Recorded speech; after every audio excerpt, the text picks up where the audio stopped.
Hello बच्चों, नमस्कार। क्या हाल चाल, कैसे हैं सभी लोग। मुझे उम्मीद है आप सभी लोग एकदम चकाचक होंगे, शानदार, जिंदाबाद और जबरदस्त होंगे। आज हमारा डीपीपी डिस्कशन का टर्न है और डीपीपी नंबर है 3, आधारित है विद्युत धारा के ऊपर। पहला सवाल बिना समय बर्बाद किए मित्र आ जाओ।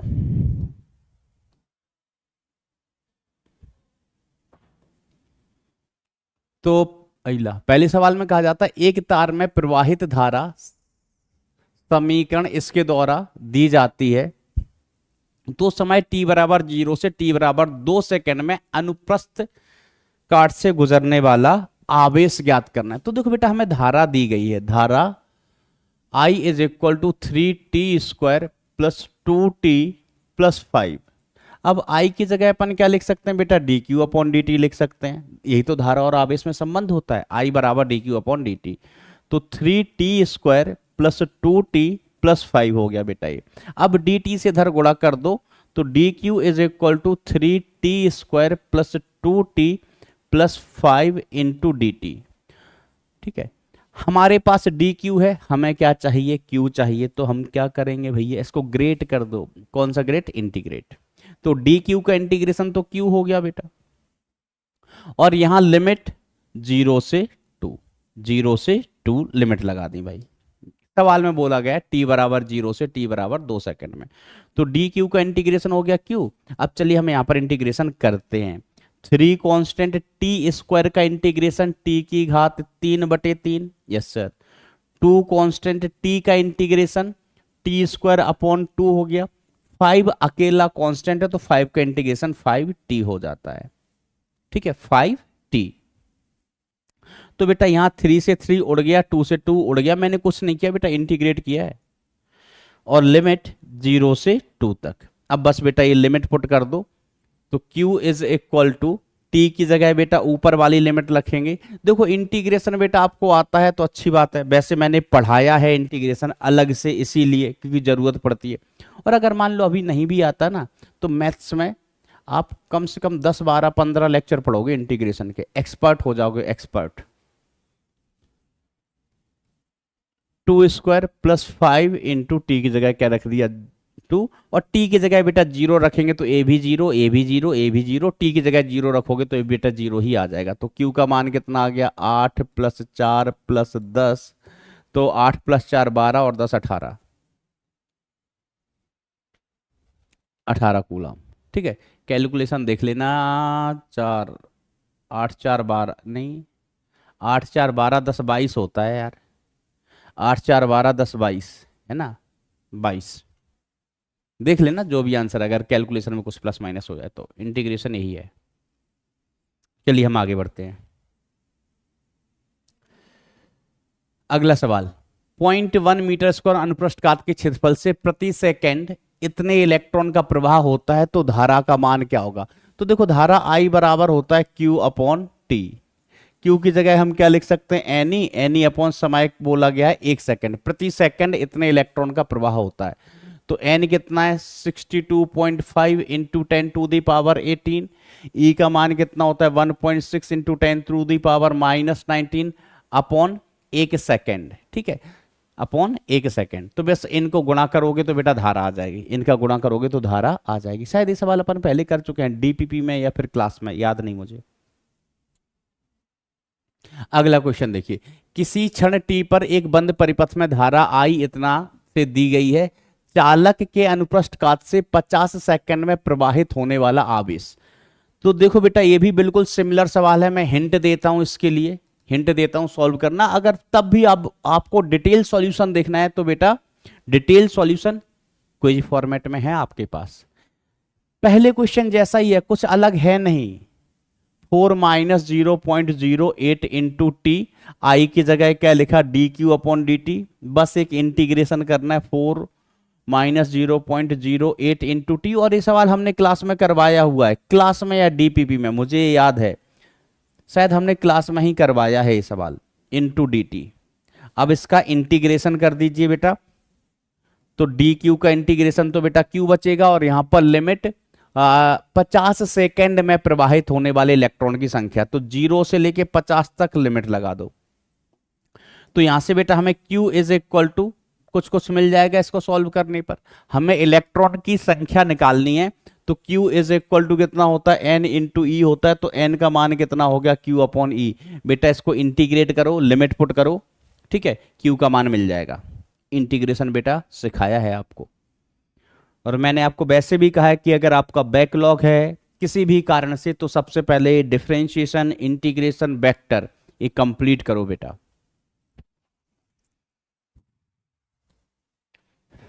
अगला सवाल, एक तांबे के तार के अनुप्रस्थ काट का क्षेत्रफल 1 मिलीमीटर वर्ग है, इसमें इतनी एम्पियर की धारा प्रवाहित होती है, एकांक घन सेंटीमीटर में मुक्त इलेक्ट्रॉनों की संख्या इतनी है, तो अनुगमन वेग होगा। बेटा ये सवाल भी बेटा मैंने क्लास में करवाया है, क्लास में या डीपीपी में। देखो I इज इक्वल टू कितना होता है, N E A into drift velocity, drift velocity, ठीक है। अब देखना बेटा, एकांक घन सेंटीमीटर में, तो N का मान कितना दिया है, 8.4 इंटू 10⁻22 सेंटीमीटर क्यूब। तो N इज इक्वल टू कितना हुआ, 8.4 इंटू 10⁻22 सेंटीमीटर की जगह अपन क्या लिखेंगे, 10⁻⁻2 मीटर, इसकी घात 3 है। तो N कितना हो गया, 8.4 into 10⁻22 into 10⁻⁻6 metre cube, 10⁻⁻6 metre cube, ठीक है। एरिया कितना दिया गया है बेटा, area A is equal to दिया है 1 मिलीमीटर वर्ग, 1 मिलीमीटर वर्ग। तो area A is equal to 1 into 10⁻⁻3, ठीक है। मिलीमीटर को मीटर में बदलो, तो 10⁻⁻3 मीटर वर्ग, तो इसका मान आ गया 10⁻⁻6 मीटर स्क्वायर। तो ये एरिया का मान आ गया। धारा आपको दी गई है, E का मान आप जानते हैं, अनुगमन वेग निकालना है, तो VD is equal to I upon N E A, नहीं A हटाओ, N E A आ जाएगा, NEA, ठीक है। VD is equal to I upon NEA। समझ गया क्या दोस्त, ये आंसर हो गया बेटा आपका, ठीक है। आंसर क्या, बस मान रखना है, I का, N का, E का, सब का मान दिया है, आपको सिर्फ बदला लेना है बेटा, बदला ले लेना। आइए बेटा अगला सवाल है, चित्र में दर्शाए परिपथ में 1 एम्पियर धारा है, प्रत्येक 4 ओम के प्रतिरोध को 2 ओम के प्रतिरोध के साथ परिपथ में बदल दें तो धारा लगभग कितनी हो जाएगी। अभी धारा कितनी है, 1 एम्पियर है, तो ऐसा सवाल क्यों पूछा है। धारा 1 एम्पियर है, अच्छी बात है। अब ये क्या कह रहे हैं, 4 ओम के प्रतिरोध को 2 ओम से बदल दो, बदल देते हैं भैया। तो देखो R इक्विवेलेंट हम निकालें, ए कितना आ गया, 5 है ना, 15 और ये वैसे 4 ओम के हैं, लेकिन ये सवाल में कह रहे हैं पगलेट कि इसको 2 ओम से बदल दो, तो 2 ओम ही दे देते भैया, 2 ओम। तो 2 और 2 का कितना हो गया बेटा, 1 ओम हो गया, 2 और 2 का ये क्या हो गया बेटा, 1 ओम हो गया, 1 ओम, ठीक है। या तो फिर भी नहीं देते, कुछ तो ऐसा करते। तो R इक्विवेलेंट कितना आ गया बेटा, R equivalent is equal to 6 ohm, ठीक है, 1 ओम 5 ओम, ठीक है। धारा हमें I निकालनी है, तो धारा I का मान कितना आ गया, ये 10 वोल्ट अपॉन, मतलब V अपॉन R इक्विवेलेंट होता है, V अपॉन R इक्विवेलेंट। तो V का मान कितना दिया गया है, 10 ओम, 10 वोल्ट, और R इक्विवेलेंट 6 ओम, तो 5/3 एम्पियर, 5/3 एम्पियर, ठीक है, 5/3 एम्पियर। तो ये आंसर आएगा। तो इस सवाल में बेटा हमको कुछ गड़बड़ लग रहा है, या तो फिर V का मान नहीं देना चाहिए, क्योंकि ये डबल डबल जानकारी देके क्या करेंगे, ऐसा थोड़ी ना होता है। क्योंकि ये परिपथ दिया गया है, एमीटर को हम आइडियल लेके चल रहे हैं, एमीटर को कैसे लेके चल रहे हैं, आइडियल, है ना, एमीटर आइडियल है। तो ये तो फिर अमीटर को आइडियल नहीं लो, भी का भी मान दिया है, भी का भी मान दिया है। अमीटर को आइडियल लेने पे ये आंसर आएगा। हम एक काम करें, अमीटर को चलो आइडियल नहीं मान लेते हैं, अमीटर कुछ कुछ विभवांतर खा रहा है, ठीक है। वैसे हम अमीटर की कहानी बेटा आगे पढ़ेंगे, और लिखा नहीं होता तो ऐसे केसेस में एमीटर को आइडियली लेते हैं। वैसे ही कितना आ जाएगा, 5 या 15 और 5 और 2 7 एम्पियर आता, 7 एम्पियर आता, 7 एम्पियर नहीं 7 ओम, तो करंट उससे ज्यादा आती। चलो बेटा, हम आइडियल को ये क्या बोलते हैं, एमीटर को आइडियल लेके नहीं चल रहे हैं, ये मान के चल रहे हैं 10 वोल्ट दिया है। आइडियल लेंगे बेटा तो सवाल का कोई तुक नहीं निकलेगा, फिर आंसर भी नहीं आएगा उस हिसाब से, तो है ना, ये इंफॉर्मेशन ही गलत हो जाएगी। तो हमने इसको आइडियल एमीटर नहीं माना, हमने कहा ये कोई ऐसा मीटर है जो कुछ कुछ वोल्टेज खा जाता है। आप समझो कि एमीटर लगा है तो ये कुछ वोल्टेज खा रहा है, कच्चा चबा रहा है, ठीक है। तो हमने कहा कितना वोल्टेज कच्चा चबा गया, ये वी ए कच्चा चबा गया, ठीक है। तो यहां से धारा जा रही है, यहां से धारा निकलेगी, यहां से धारा निकलेगी, ठीक है। तो अब देखो बेटा 10 ओम में से ये परिपथ कैसा बन जाएगा, ये परिपथ बन गया यहाँ 4, मतलब 4 नहीं, ये 4 और 4 का 2 ओम और ये 5 ओम, है ना। ये जब 4 ओम ही है तो इसका इक्विवेलेंट रेजिस्टेंस 2 ओम और इसका 5 ओम, कितना बेटा 5 ओम, ठीक है। चलो एमीटर का रेजिस्टेंस हम कितना मान लेते हैं, आर मान लेते हैं, वोल्टेज हटाओ, एमीटर का हम रेजिस्टेंस मान लेते हैं कितना, आर है। एमीटर का रेजिस्टेंस कितना है बेटा, आर है, ठीक है। एमीटर का रेजिस्टेंस अगर आप आर ले लोगे तो हम फिर, hello good evening sir, sir मैं लेक्चर में हूँ, करूँ थोड़ी देर से 7-9 के आसपास, जी जी जी सर। अच्छा नहीं सर, अभी मैं आपको तो रिक्वायरमेंट ही नहीं है उसका, हाँ वो मैंने मतलब कर लिया था, फिर एक्चुअली उस टाइम जरूरत थी इसी, तो मैं आपको इतना कॉल कर रहा था। अच्छा सर मैं आपको जी जी जी मैं आपको करूँ 9:15 करूँ सर, जी जी जी सर, जी सर।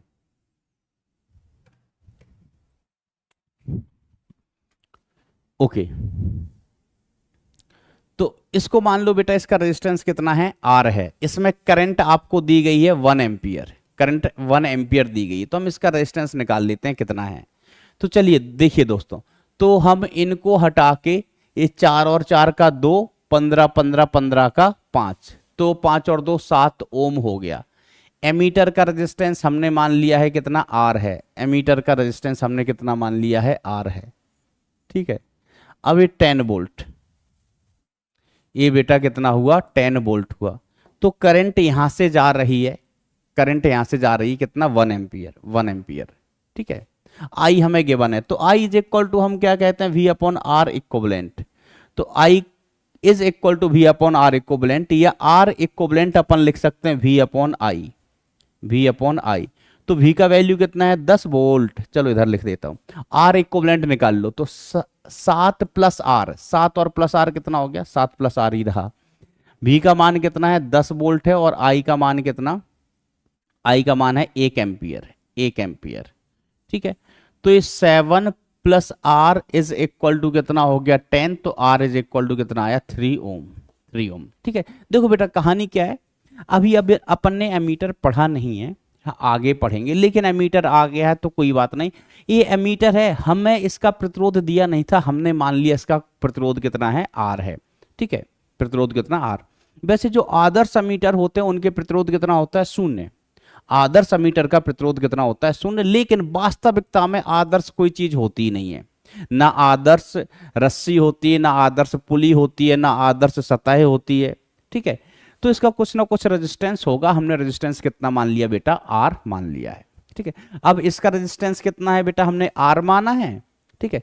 इसका 2 ओम, इसका 5 ओम, ठीक है। 4 और 4 का 2, ठीक है। 5 5 सॉरी 15 15 15 समांतर क्रम में है, तो 15/3 5, तो 5 और 2 7 हो गया। और ये आर रेजिस्टेंस किसका बेटा, ये एमीटर का है, एमीटर का, ठीक है।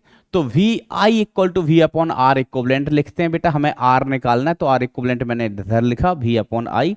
तो आर इक्विवेलेंट कितना है, 7 प्लस आर, तो 7 plus R is equal to 10 V upon 1, तो आर का वैल्यू आ गया 3 ओम। आर का वैल्यू कितना आ गया दोस्त, 3 ओम आ गया, ठीक है। अब देखो सेकंड केस में, सेकंड केस में ये कह रहे हैं कि इसको रिप्लेस कर दो बेटा 2 ओम से, इसको बना दो 2 ओम, इसको भी कितना बना दो, 2 ओम बना दो। तो ये 2 ओम और 2 ओम का ऐड होके अब कितना आ जाएगा, पैरेलल में ये 1 ओम आ जाएगा, कितना 1 ओम, और ये 5 ओम है ही। तो बेटा यहां पर जो रेजिस्टेंस है वो 1 ओम प्लस 5 ओम कितना हो गया, 6 ओम। और यहां पर बेटा एक बैटरिया है, ये रेजिस्टेंस कितना है आर, ये रेजिस्टेंस कितना है आर। ये 10 वोल्ट की बैटरी, ये 10 वोल्ट की बैटरी, इसमें करंट कितनी जा रही है, मान लीजिए I1। तो I1 अगेन अपन क्या लिखेंगे, V अपॉन आर इक्विवेलेंट। अब इसका मान हम निकाल चुके हैं, कितना 3 आया। तो I1 is equal to V का मान कितना है 10, आर इक्विवेलेंट कितना हुआ है 6 और 3 9, 6 और 3 9, 9 ओम। ठीक है, तो I1 अब जो नई करंट आई है वो 10/9 एम्पियर आई है। मुझे उम्मीद है ये क्वेश्चन आपको क्लियर। ई का पागलपंती है वो सवाल, वो सवाल ई का पागलपंती है। 5 और 1 6, 6 और 3 9 होता है भैया। अब कुछ ना कर सकूं भाई मैं, आंसर सी होना चाहिए। अब सी होना नहीं चाहिए, होना तो चाहिए 10/9, लेकिन ऊपर लगभग लिख दिया है। क्या लिख दिया है, लगभग। ठीक है, क्या आंसर दिया है,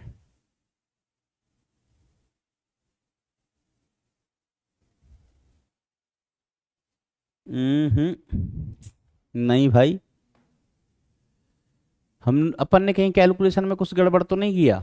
1 एम्पियर धारा है, ठीक है, 1 एम्पियर 10 वोल्ट, 7 तो ये था, 4 और 4 का 2, 5 7 और 3, तभी ये 10 आएगा। बिल्कुल सही बात है, बिल्कुल सही बात है। तो ये 3 आ गया, तो 2 और 2 का, यदि 4 ओम के प्रतीक को 2 ओम के परिपथ से बदल दें, 2 ओम के परिपथ से बदल दें, ठीक है, तो हमने 2 ओम से बदला है भैया, तो ये 2 ओम, ये वाला भी 2 ओम। ठीक है, तो 2 2 का 1 ओम, 5 और 1 6, 6 और 3 9, बेटा यही आंसर आएगा, यही आंसर आएगा। ठीक है, देख लेना आंसर बेटा यही आएगा। अब तो हमने एमीटर को भी आइडियल नहीं लिया भैया, यही आंसर आएगा। चलो और कुछ कर सकते हैं, नहीं और कुछ नहीं।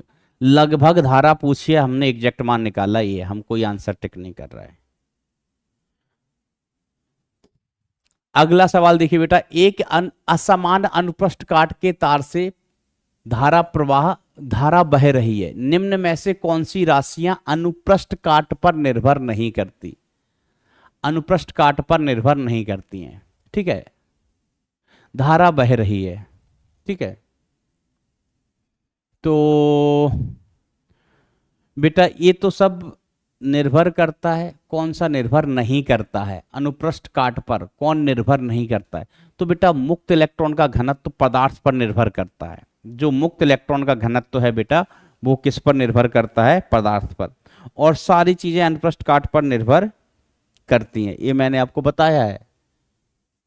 मुक्त इलेक्ट्रॉन घनत्व, दिए गए समय अंतराल में गुजरने वाला आवेश, ठीक है, अनुगमन चाल, धारा घनत्व, बेटा ये सभी अनुप्रस्थ काट पर निर्भर करती हैं।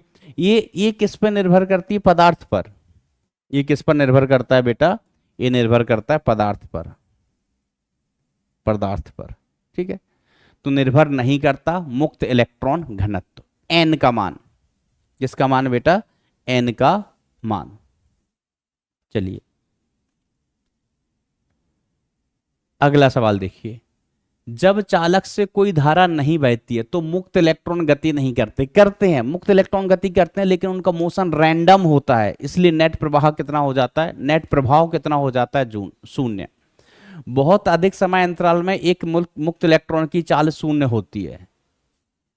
बहुत अधिक समय अंतराल में एक मुक्त इलेक्ट्रॉन की औसत चाल, बेटा औसत चाल नहीं भैया, औसत चाल शून्य नहीं होती, औसत वेग शून्य होता है, चाल शून्य नहीं होती है, औसत वेग शून्य होता है। वेग लिखा देखो, चाल तो बेटा कभी नेगेटिव हो ही नहीं सकती है, दूरी नेगेटिव नहीं हो सकती, तो चाल भी बेटा कभी नेगेटिव नहीं होती। जैसे अपन मोटरसाइकिल चला रहे हैं, कार चला रहे हैं, कार आगे गए तो भी स्पीड बताता है, पीछे गए तो स्पीड, चाल का मतलब हुआ स्पीड, रफ्तार, वो कभी नेगेटिव नहीं होती। तो औसत चाल शून्य नहीं होती, औसत वेग शून्य होता है, क्योंकि वेग एक सदिश राशि है, तो औसत वेग शून्य होता है।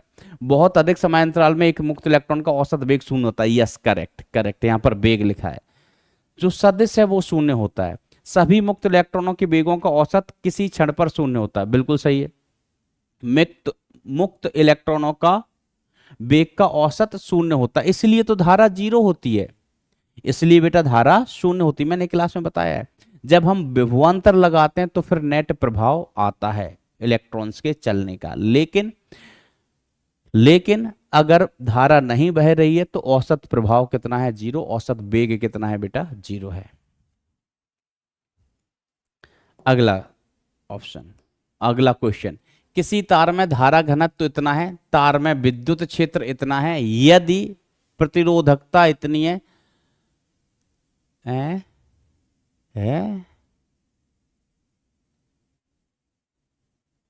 ये क्या है बेटा, ये सिग्मा होना चाहिए, ये क्या होना चाहिए बेटा, सिग्मा। ठीक है, तो हम रिलेशन जानते हैं, J is equal to sigma into E. बड़ा आसान सा रिलेशन होता है, आपको धारा घनत्व तो दिया गया है और ई भी दिया गया है। ठीक है, तो सिग्मा इज इक्वल टू कितना हो गया, J अपॉन ई। तो J का मान कितना दिया गया है, 10 सेंटीमीटर स्क्वायर में, तो 10 और फिर सेंटीमीटर को बदलो मीटर में, तो 10 की घात -2 मीटर और इसका स्क्वायर करो। ई का मान कितना दिया गया है, 5 वोल्ट पर सेंटीमीटर, तो सेंटीमीटर को फिर से मीटर में बदलो तो 10 टू दी पावर -2 मीटर। तो ये कितना हो गया, 10 into 10 to the power -2 divided by कितना हो गया बेटा, ये 5 इंटू 10 टू दी पावर -4। तो इससे ये उड़ी बाबा 2 और इससे ये गया है -2 आ गया, -2 आ गया। ठीक है, तो बेसिकली ये क्या बचा है, 2/10 की घात -2, 2/10 की घात -2, 10 की घात -2।